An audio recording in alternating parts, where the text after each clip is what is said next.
Sa headlines kan mga barata, mga proyekto sa taon 2027 pinag-ulayan ngunyan sa full council meeting kang Regional Development Council na pinagibo digdi sa siyudad kang Naga. Samhud Festival sa Lagunoy, Camarines Sur, demo na madadalan ngunya na taon.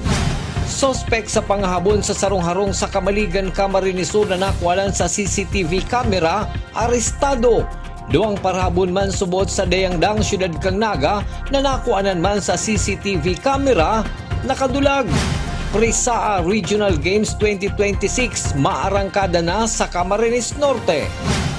Uya na mga bareta sa aldaw na ini. Ako po si Chris Palomania.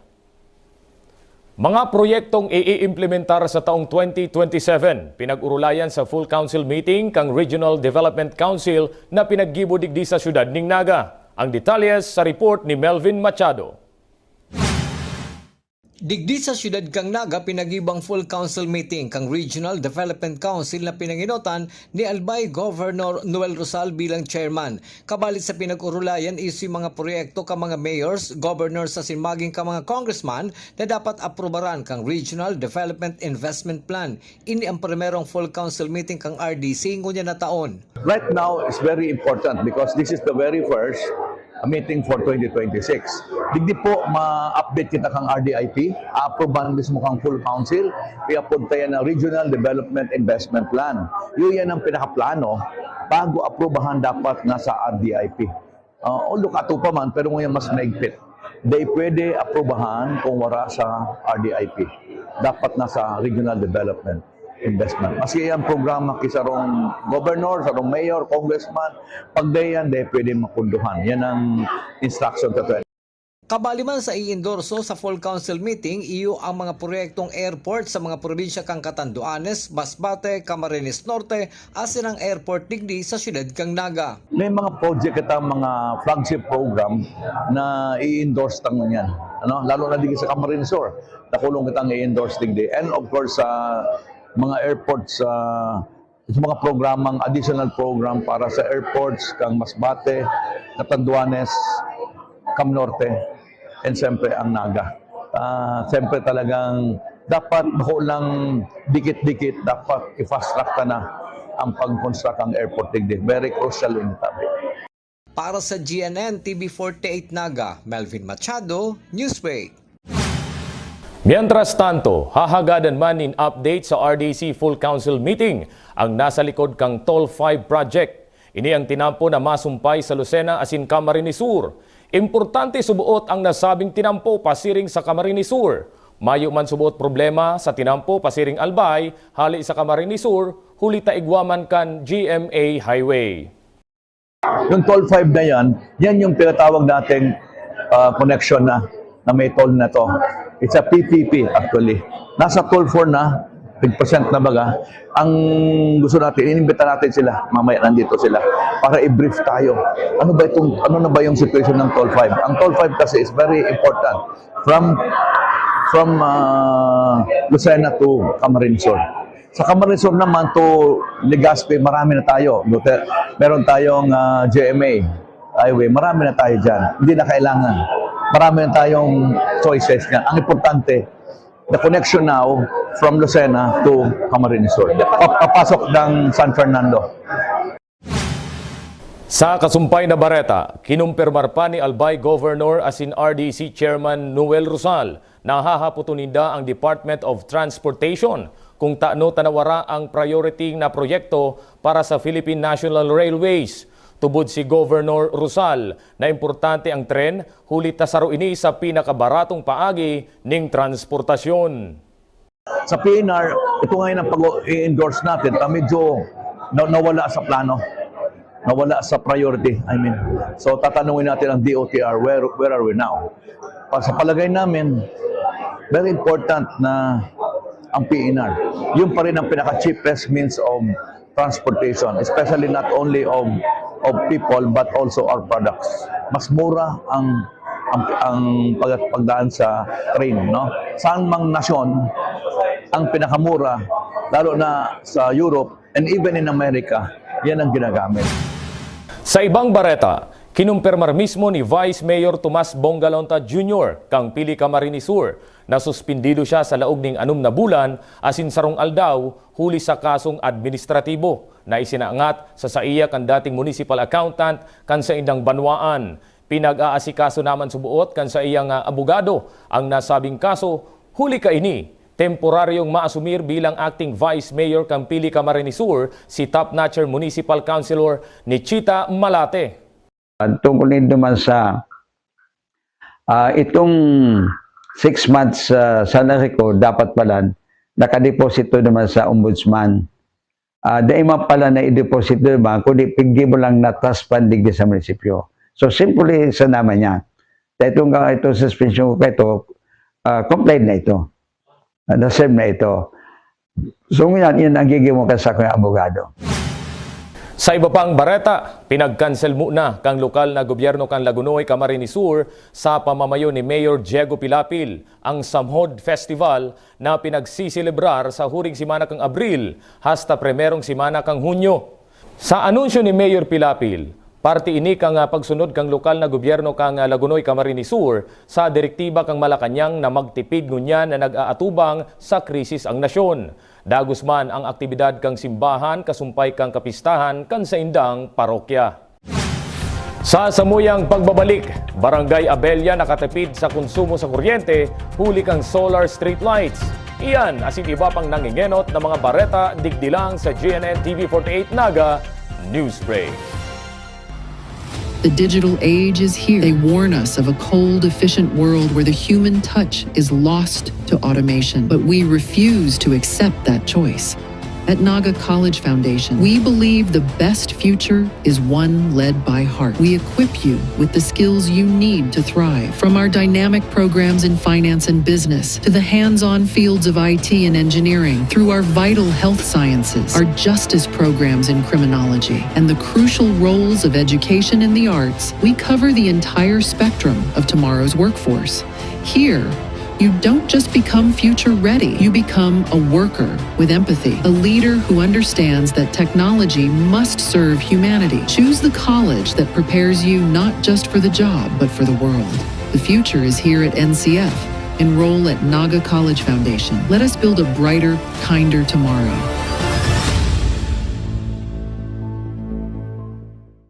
The future is a race. At Naga College Foundation, we don't just keep up, we set the pace and we change the game. College of Business and Management, where ideas grow into enterprises. College of Teacher Education, shaping minds that shape the nation. College of Health Sciences, where compassion meets innovation. College of Engineering, designing solutions that redefine tomorrow. College of Arts and Sciences, fueling creativity, culture, and connection. College of Accountancy and Finance, empowering the economy through mastering numbers and markets. College of Criminal Justice Education, protecting communities with excellence and integrity. College of Computer Studies, coding the language of the future. And with NCF micro-credential programs, you don't just wait for the future, you leap into it. Gain and demand skills fast, short, powerful, and flexible. Designed to fit your life and fuel your career. 8 colleges, endless possibilities, and micro-credentials to keep you ahead of the game. Seeing clearly shouldn't mean traveling far from home. At Camsur Eye Center, world-class care is right here in the heart of Rinconada and the Bicol region. With advanced diagnostic tools, ophthalmology specialists, and a team that treats you like family, we bring expert eye care. From children's screenings to managing cataracts, glaucoma, and diabetic eye conditions without the need for long trips. Because your vision matters, and so does your time. Camsur Eye Center, world-class eye care just around the corner. Sa pagpapadagos ka mga bareta, Barangay Abella kan siyudad ning Naga nakatipid sa babayadan sa konsumo sa kuryente, huli kan solar street lights na sa indang pinagbakal. Ang detalye sa report ni Cristina Valenzuela. Kung dati-dati inaabot ng 23,000 pesos kada bulan ang konsumo sa kuryente kang Barangay Abella sa siyudad ning Naga, alagad mo niyan, halos nasa 9,000 pesos na lang ang sa indang binabayadan kada bulan. Nakatabang sa pagtipid kang konsumo ng kuryente ang 53 na solar streetlights na nakakabit mo niyan sa palibot kang barangay. Dainaman handal ang mga opisyal kang Barangay Abella kung may brownout pagkabanggi. Ulit na may ilaw ang sa indang mga poste gamit ang solar light. Dako lang tabang po sa muya, lalo po pag may lalo pa nag-burn out. Dako din po kayo sa mga concern na mga pangyayari na dami man na talagang inaagad na dapat filming may ilaw. Apwar sa pagtitipid, dakulang tabang man ini para malimitahan ang mga krimen na posibleng mangyari sa barangay. Kay puhan filming may ilaw po talaga.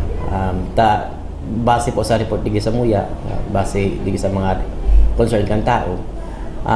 Filming pong may nangyayaring day ta inaasahan.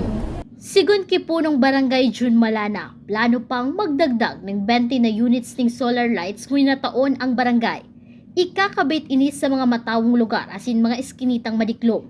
Nag-alokar ang barangay ng 100,000 pesos para sa nasabing proyekto. Ma-additional din po kami ng 20 pa na solar street lights para din ilag po naman sa mga lugar na medyo matao. Siyempre matao. Duman sa lugar na mga agihan na lalo na pag nagkagawa ng kalamidad, lalo na kung burnout po, doon mapigilag sa mga solar street lights. Mientras tanto, kabali sa budget kang barangay ngunya na 2026 ang pagbakalma ng solar-powered system na magagamit bilang source kang kuryente sa panahon na igwang kalamidad arog kan bagyo. Para sa GNN TV 48 Naga, Cristina Valenzuela, Newsbreak. Mientras tanto, huli kang mga naka-install na CCTV cameras as in solar street lights sa bilog na Barangay Abella, Siyudad ng Naga. Nabawasan na subuot ang krimen sa Barangay Abella. Sabi ni punong Barangay June Malana, 80% kang krimen na nangyayari sa Barangay Abella ang nahiling sa CCTV camera. Kung kaya marikas na ining nariresolbaran, hulita na bibisto ang mga sospek. Sa ngunyan, may 43 na CCTV camera ang naka-install sa mga agihan kang barangay asin plano pang dagdagan ng 10 pang CCTV units na ibubugtakman sa lambang zona kang barangay. 100,000 pesos ang budget kang barangay para sa mga CCTV cameras. Si crime po nabawasan maray. Si action, nakuha tatulos po, na-resolve tatulos si problema. Dahil po nahiling ta sa CCTV kasi po may kagigiban. 80% nahihiling na talaga sa na-resolve po si crime. Hindi pa lang po sa barangay mi po.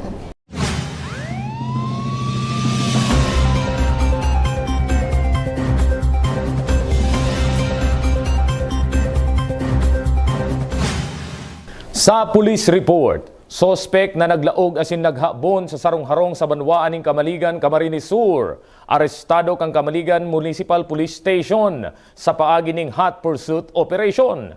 Ang detalye sa report ni Cristina Valenzuela. Naaresto na kang PNP Kamaligan ang lalaking nakasulot ng itom na mask na nag-viral sa social media matapos ining maglaog sa sarong-harong sa Kamaligan, Camarines Sur kang nakalis na Lunes. Mientras na mahihiling sa CCTV footage ang nagtuturog na tulong aki kang biktima. Sa investigasyon kang Kamaligan Municipal Police Station, nabisto ang suspect na subot installer ng bintana. Inisubot ang nakakontrata na magibo ng bintana sa harong kang biktima. Alagad habang nagkakabit ng bintana ang suspect, may plano na subot ining habunan ng harong kang biktima. Hulit taaram subuot kang suspect kung saan nakabugtak ang mga gamit kang may sadiri kang harong. Bali yung suspect, siya yung nakakontrata sa bahay ng biktima na mag-install ng bintana at grills, window grills.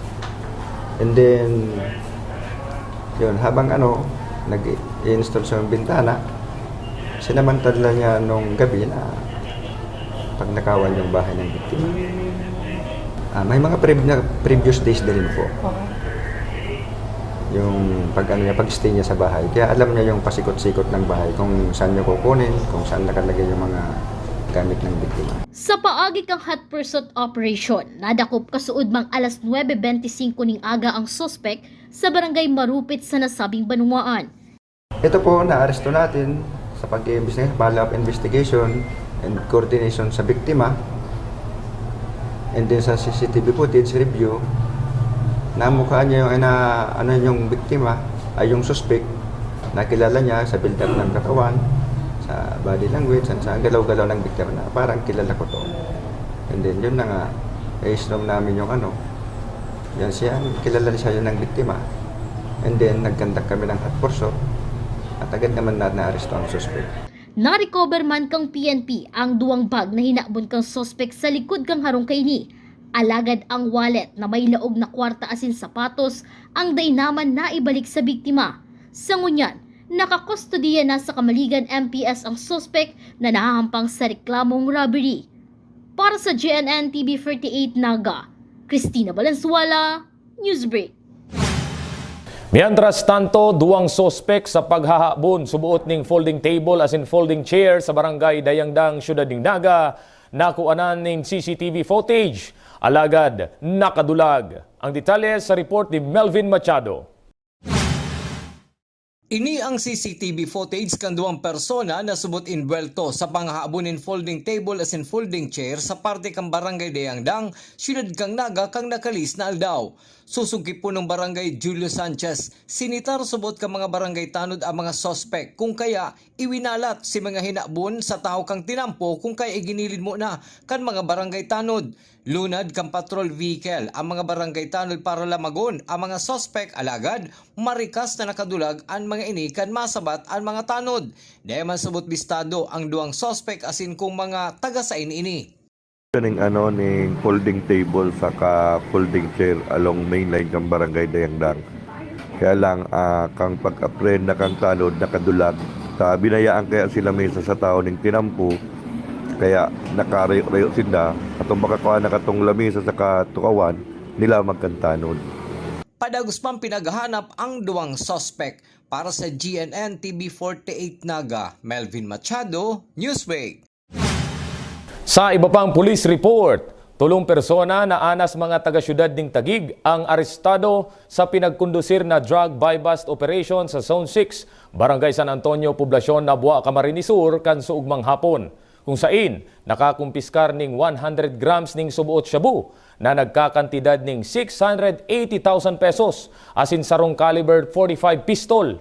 Kabali sa naaresto si alias Mark kan 32B Acacia Street, alias Evan kang 22nd Malvar Street, asin alias Art kang 153 19th Avenue East Rembo kang Taguig City. Alagad nag-iistar ngunyan sa Barangay La Purisima, Nabua, Camarines Sur ang nasabing drug buy-bust operation.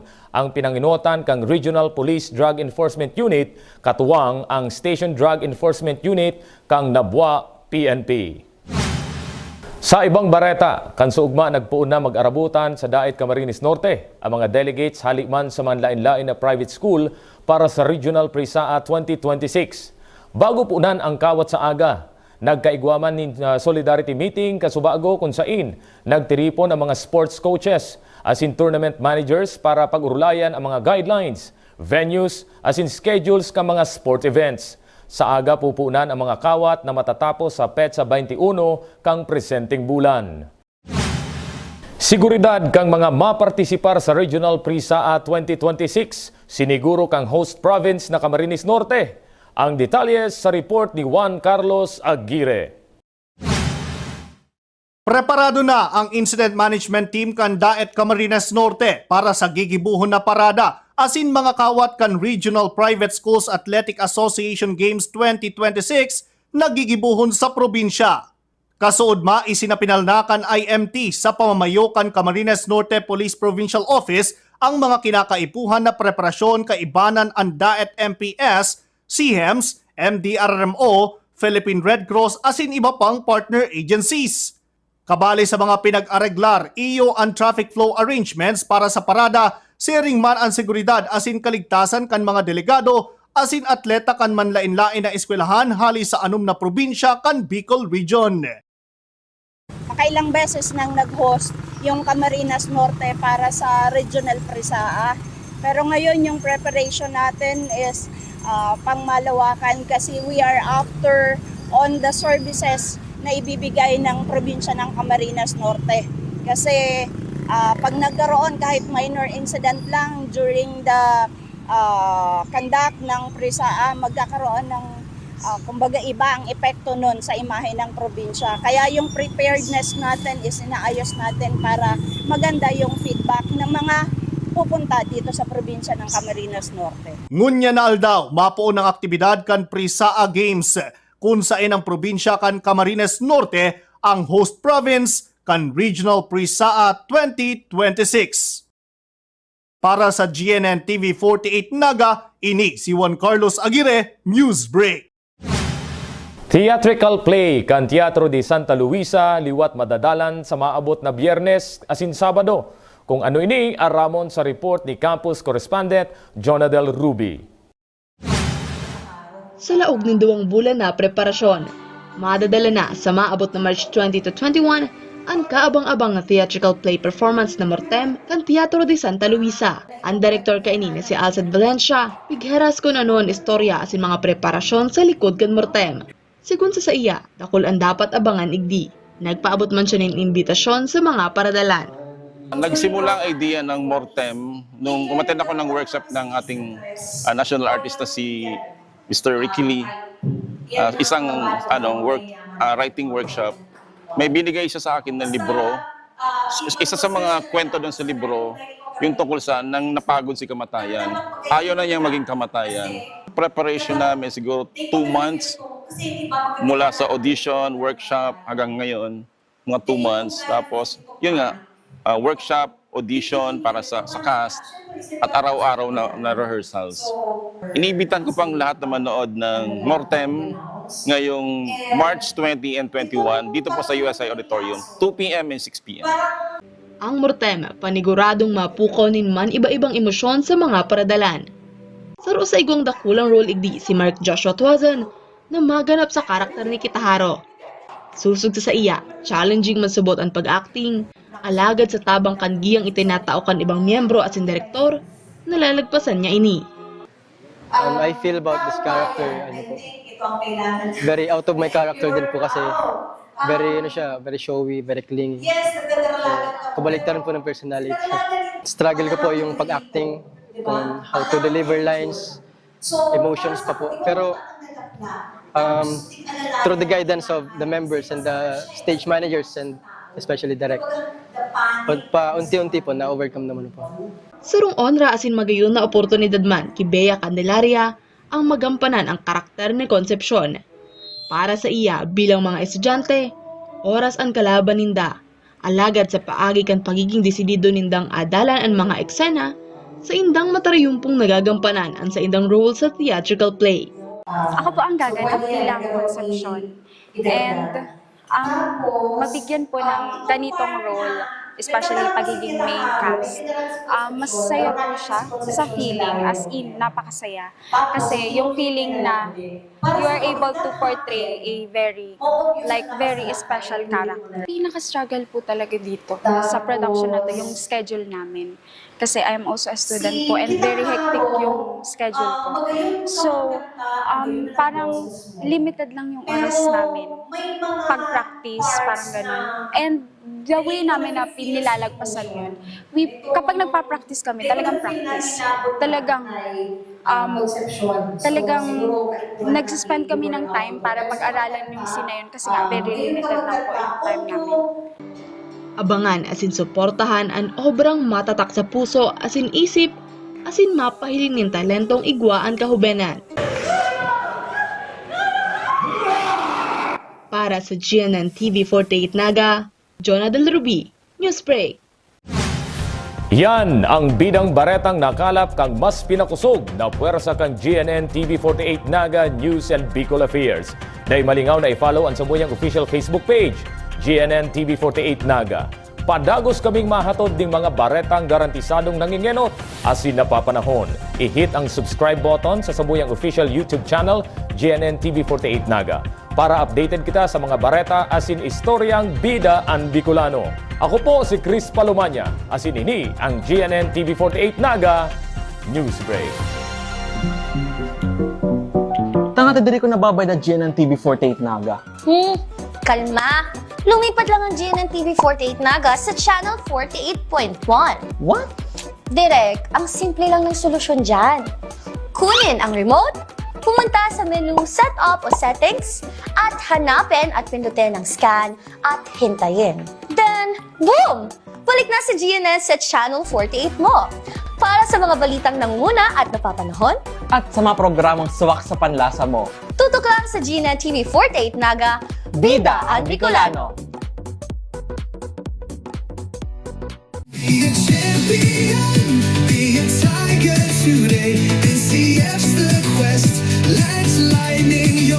At the Naga College Foundation Basic Education Department, we provide an environment where innovation is nurtured and resources promotes collaboration and discovery. Our students benefit from hands-on learning in cutting-edge science and technology laboratories, bridging theory with practical application. We maintain a supportive institutional framework, ensuring a safe, clean, and academically focused atmosphere for every student. Beyond academics, our comprehensive facilities, including sports, develop leadership, teamwork, and discipline. NCF is proud to be a LASSO accredited institution, a recognized mark of excellence and high-quality education. This is Naga College Foundation Basic Education Department. Changing the game!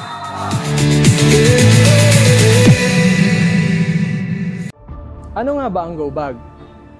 Ito ay isang halimbawa ng go bag. Maring ito ay isang maging backpack, duffel bag, or sa pagkakataong ito, ang aking go bag ay isang dry bag. Ano nga ba ang laman ng aking go bag? Tubig, pagkain, at gamot. Hygiene kit. Meron pa ako ditong sabon, toothbrush, toothpaste, at shampoo. Flashlights and headlamps. Advisable na magdala po tayo ng power bank. Of course, your communication device, notebooks, and other documents. Duct tape and masking tape. Working gloves. First aid kit. At this moment po, naglagay po ako ng dalawang klaseng rope. Raincoat. Meron po ako ditong mirror, extra batteries, whistle.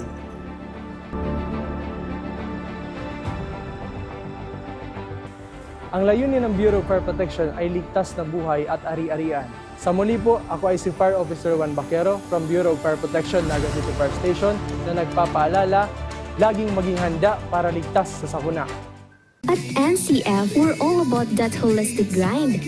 Hands-on training, real-world experience, and affordable education that gets you industry-ready.